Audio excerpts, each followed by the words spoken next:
Welcome.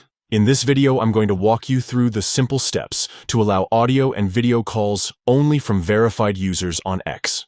If you've ever been annoyed by random call requests or just want to tighten up your privacy, this setting will help you stay in control and connect only with the people you trust.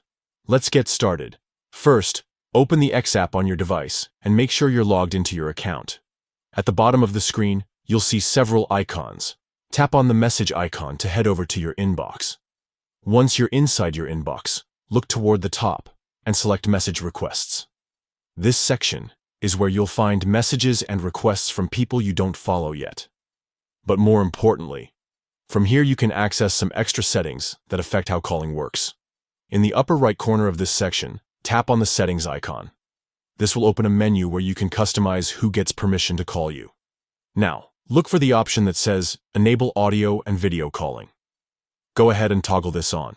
Doing this activates calling features for your account, and once it's on, you'll see additional options become available.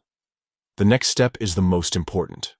Right below that toggle, you'll notice a checkbox for verified users. Tap the checkbox so it's selected. By turning this on, you're allowing only verified accounts to place calls to you. This way, unverified users won't be able to reach you through unwanted audio or video calls. That's it. You've now successfully set up your account to accept calls only from verified users. This feature is a great way to avoid spam, reduce interruptions, and keep your communication space a lot more secure. If you're someone who values a cleaner, safer inbox and prefers to control who can contact you, enabling this option is definitely a step in the right direction. Thanks for watching.